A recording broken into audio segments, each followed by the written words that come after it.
All right. Welcome, everybody. My name is Amanda Williams, and I'm here with Jim Zobel, and we are both historians here at the MacArthur Memorial. And today we're going to be talking about General MacArthur's 1944 return to Leyte. MacArthur's forces landed at Leyte on October 20th, 1944, and that's when you see that famous picture of him wading ashore. But there is a lot that goes on that day and in the lead up to that day and then after that day. And so that's what we're going to be talking a little bit about today. So, Jim, why don't we go ahead and get started? We know it wasn't a very easy road back to the Philippines. There was a lot of back and forth in the summer of 1944. There's this idea, do we go to Formosa? Do we bypass the Philippines? Do we bypass both and do something else? We believe, and I think most scholars agree, that MacArthur really nudges that a little bit in his favor at the Pearl Harbor Conference when he meets with FDR. But it's not really until early September that the Joint Chiefs approve a plan to go back to the Philippines. But they're approving a plan for him to invade Mindanao and then Leyte in December 1944. So how do we go from September 1944 to October 1944 and MacArthur bypassing Mindanao and going to Leyte in October? Well, ever since Hollandia, they had those Reno 4 operational plans, and the final leg of Reno 4 was going into Mindanao. And that had been approved for quite a while, since I think that conference they have in early March, the combined chiefs, when MacArthur goes and Sutherland, his chief of staff, goes in and presents the plan for Reno 4, which is going across New Guinea and then finally into Mindanao. They start changing those ideas, though, for Formosa, because the Japanese in July, June, July of 44, they're starting to really pump a lot of troops down there into Mindanao. And so that was why MacArthur was going so fast, when he was going through those parts of New Guinea, because he felt they were moving troops in there and he wanted to get to Mindanao before they did. But the Joint Chiefs of Staff were looking at that and saying, well, maybe we need to bypass that. Now, after Pearl Harbor, those Reno 4 plans are still in place. And so they are going to go into Mindanao at some point down there at Sarangani Bay. They've put a bunch of air people, observers, weathermen, all those into Mindanao. But then the situational changes is really what changes it. And we've talked about that before, like when Halsey does those early flights in Mindanao in September, when they first make the air attacks back on the Philippines. And he starts realizing there's no or he says there's no air cover coming from that central part of the Philippines. And so that's when he pitches, let's go to Leyte right now. And that's what really causes the bypass of Mindanao, is Halsey says we can go in there. They can do everything with what they have in theater to get to Leyte.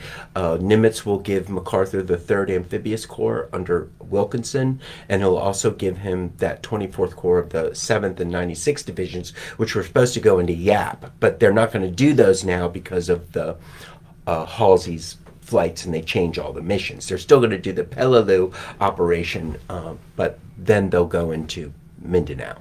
Into Leyte there.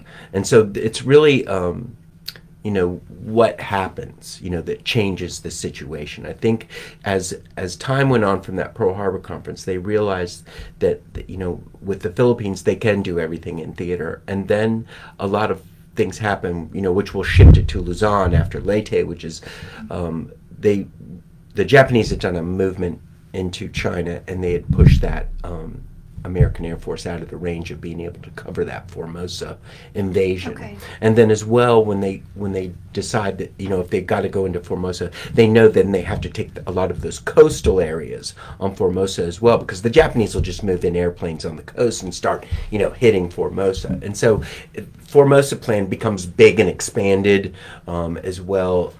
Halsey really believes that they can do that. So it's kind of a situational thing that throws them into Leyte, Okay. so to speak. All right. So it's said that it is the largest invasion force in history. Do you think this is accurate? And how many men and ships are we talking about? Well, I think, they base it on Normandy, Mm-hmm. in comparison to that. And I think Normandy had more ships than the Okay. Leyte Invasion is, but the firepower that Leyte has is just off Greater. the charts. Yeah, Okay. because if you combine Halsey's Third Fleet and Kincaid's Seventh Fleet, I mean, Halsey has like 18 aircraft carriers, which is just Okay. unheard of. Right. I mean, like 4 carrier groups, and then they've got those small escort carriers that. They give to Kincaid to use to cover the invasion, and then as well, Halsey has his surface fleet with the New Jersey as his command ship, and then under Kincaid, Nimitz has also given him that bombardment squadron under Jesse Ohlendorf. Has all those old ships that were pulled up from the bottom of Pearl Harbor. A lot of those ships that got sunk there or scuttled, they not really scuttled, but they went to they rested on the bottom, and they were able to raise them all. And a lot of those are used as well. And then the destroyer force. So yeah, I would say with I think like Halsey has like 105 ships, and 18 of them are carriers. And then with both Wilkinson's 3rd Amphibious Corps and then Barbie's 7th Amphibious Corps, you're talking dozens and dozens of LSTs and LCTs. So I mean, Right. you're looking at probably close to 200 ships or more for this invasion, and to bring they were going to bring 2 corps ashore, and that's, I think by October 24th they have 130,000 men ashore.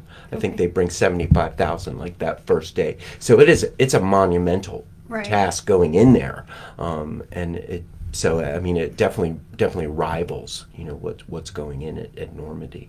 Right. So MacArthur commands the invasion force and all the troops landing, and Admiral Kincaid's 7th Fleet, which is tasked with getting those troops ashore, Right. and then supporting them. Now, MacArthur does not command Halsey's fleet, okay? The 3rd Fleet, which is tasked with protecting the invasion force. Right. Why is the command divided?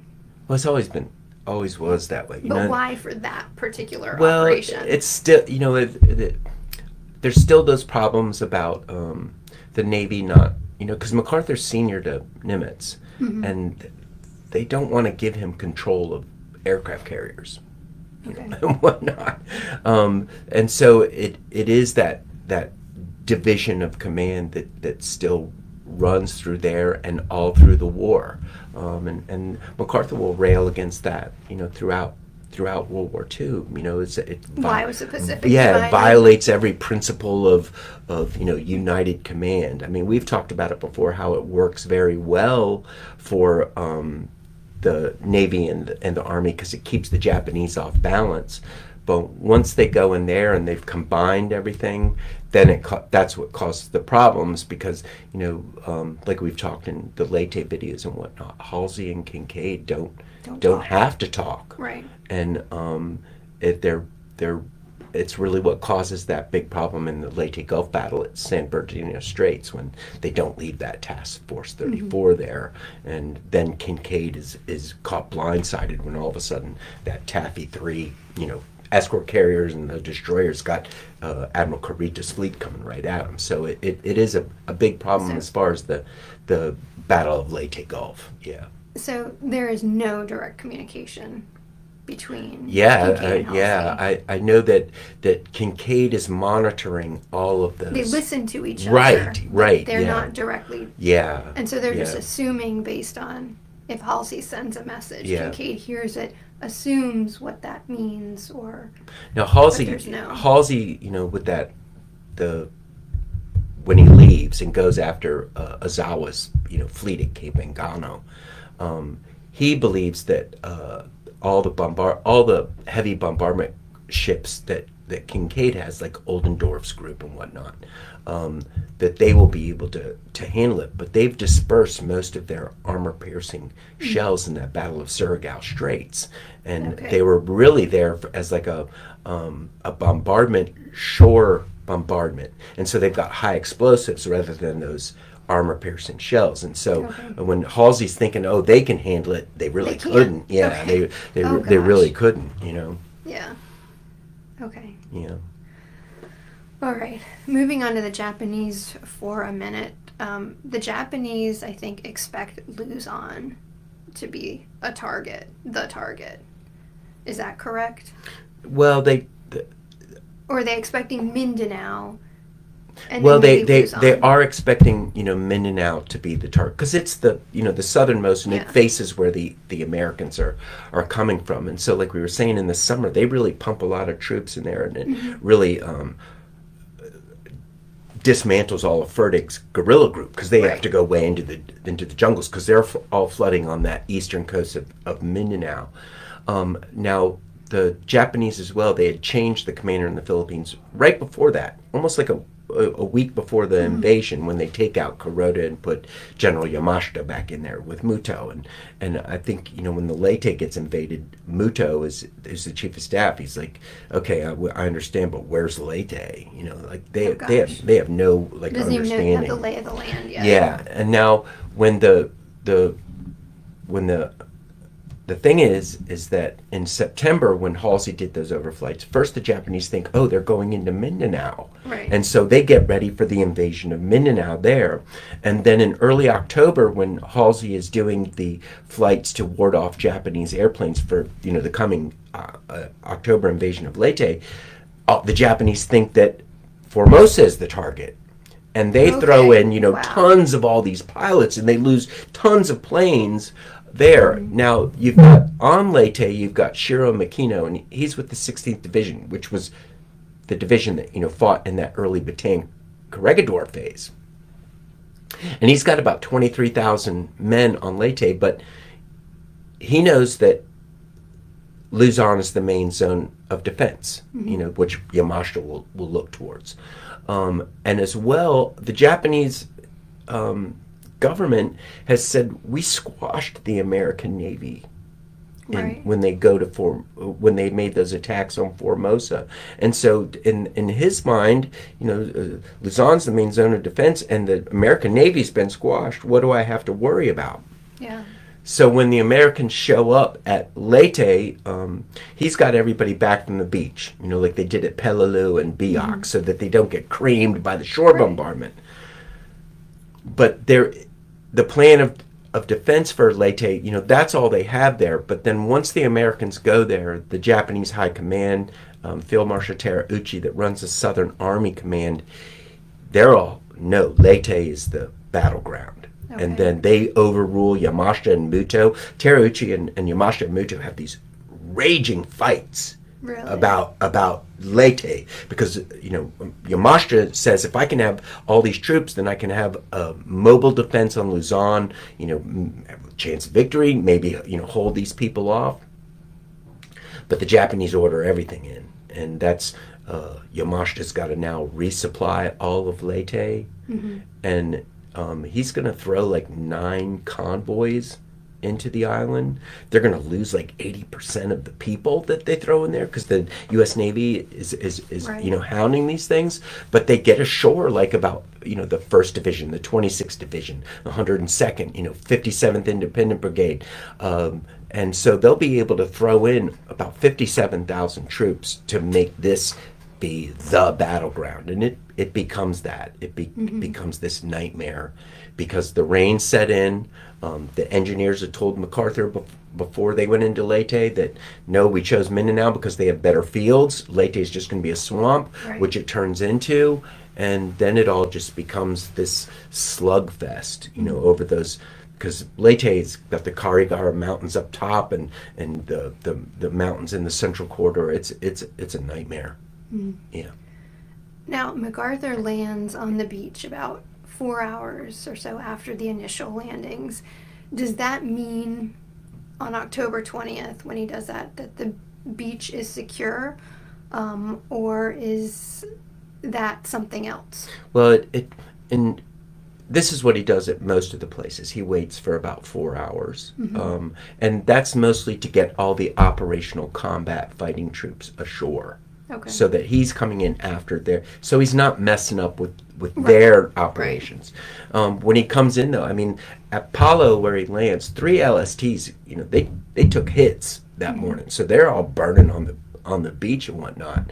And so it's a very volatile place. There's still people taking pot shots. I mean, and then MacArthur, after he gives that "I shall return," broadcast with Osmania, they walk to the western perimeter of the 34th Infantry's advance, and they're standing there on a Japanese ditch, while the Japanese are pretty much just right across the place. I mean, they don't see any of them, but things are going on, and so I mean, he's there in the middle of it, but it's not like the first wave or anything, but it's it's not like the beach is secure. It's just like the men have gone, and I think James describes that the best, where he says that MacArthur comes ashore. There's the hat, pipe glasses. Soldiers see that.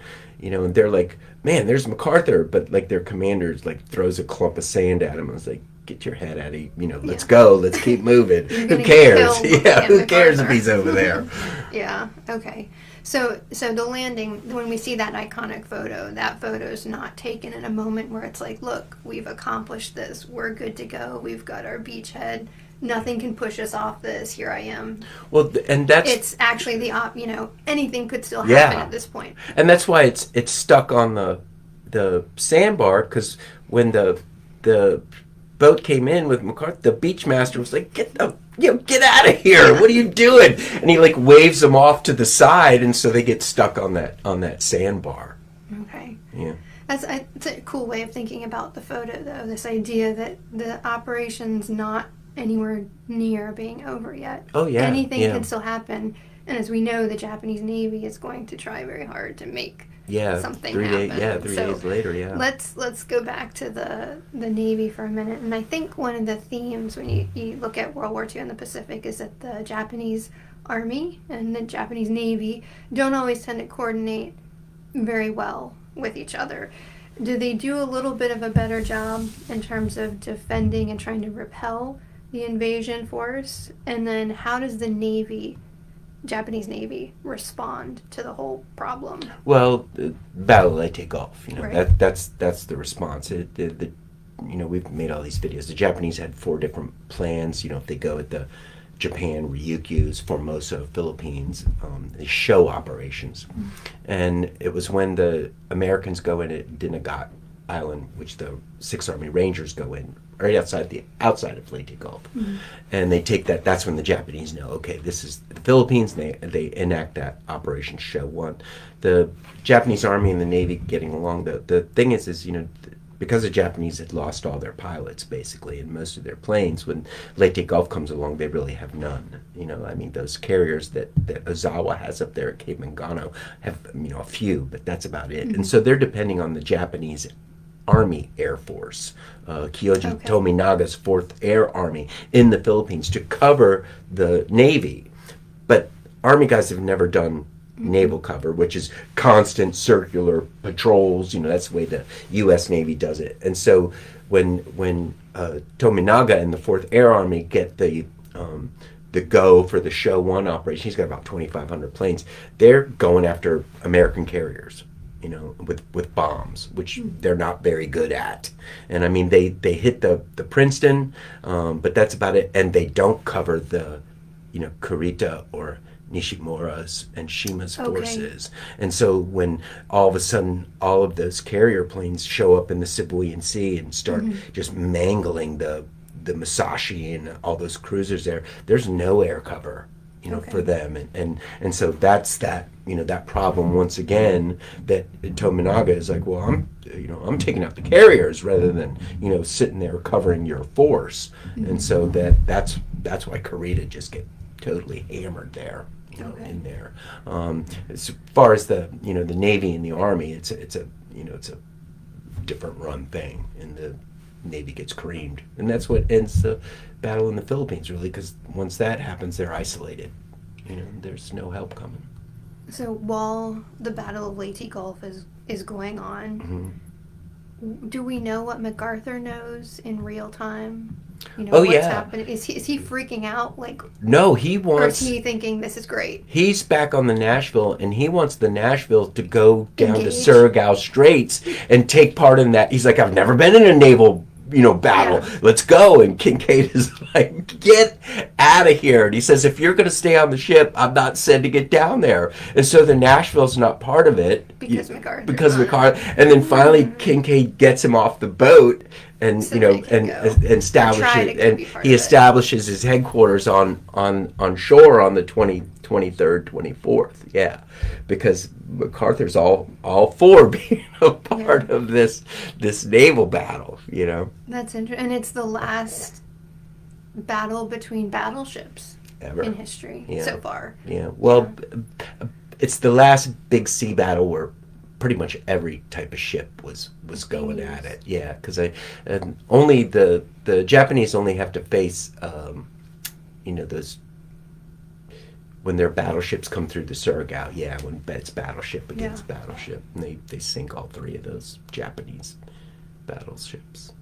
So he's very aware of kind of what's happening over the days that make up that battle. And he knows about the Sandburg, Straits, not being, left guarded, and he hears all that, and so. Is he upset about any of that, or well, is he just seeing like, wow, these people are handling this? It's funny because Richard Frank, the great American historian, he was in Australia going through the archives at Canberra, and came, I forget.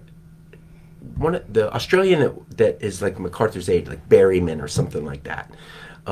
He says that before they leave, MacArthur brings up, what if Halsey goes after the main Japanese force? No way. Yeah, and he predicts. He's like, I'm not going to have control of him, and so and when Frank told me that, I was like, wow, because there was an American naval officer named Raymond Tarbuck who also pitched that to Willoughby's intelligence people, that the Japanese Navy is going to make a run at this, and they all kind of poo-pooed it, but that was one thing Frank said. He's like, I couldn't believe it. Here's MacArthur a month before predicting almost the exact scenario that plays out there at Leyte Gulf. Wow. Yeah, so he's very aware of it all, and the amazing thing is when they get into those fights on Leyte,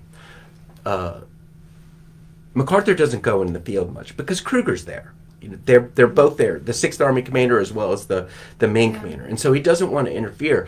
But a lot of these division commanders, corps commanders, like Siebert, who runs the 10th Corps that is up in the north, he doesn't want MacArthur there because he knows MacArthur knows everything tactically probably better than he does, because he was a very, highly qualified tactical commander, and they don't like him coming there because they're worried he's going to be like, well, you need to do this, you need to do that, and that's just the way he was. All right, so flash forward a little bit. Major fighting on Leyte ends December 25th, 1944, Christmas Day, and then we shift into what is controversially referred to as the mopping up operations. Yeah. Now, is mopping up the right word for what happens in Leyte? Well, MacArthur always used that term. We've and I think that not so much mopping up, but like we've got control of the situation. And I think he looks at it in the sense of, okay, tactically we're going to have to keep fighting these people, but strategically this is over. There is no way they are going to win this. And he does that at the beginning of the Battle of Manila, all these other places like that. But especially on Leyte, now the 15th, he turns the operation over to 8th Army, under Eichelberger, and 6th Army is now planning for that Luzon invasion. The thing is, on December 19th is finally when Yamashita says, that's it. I'm not supporting anybody there anymore. And at that point, I think, when Yamashita took over, 14th Area Army runs all of the Philippines, but the 35th Army is in Cebu under this guy, Lieutenant General Sasako Suzuki, and he's the guy really running the battle on Leyte. And he's actually there, with his headquarters. And in December, he had 15,000 men left. Now, they had pumped over 57,000 troops in there. And that is with Suzuki's original force. Mm-hmm. And you've got 15,000 people left at that point. And that's up in like the northwest corner where Pamplona is. When Yamashita says, it's over, I'm not supplying you, you're going to have to run all the defense of the south. That means all the islands in the south. And, he's surrounded at that point.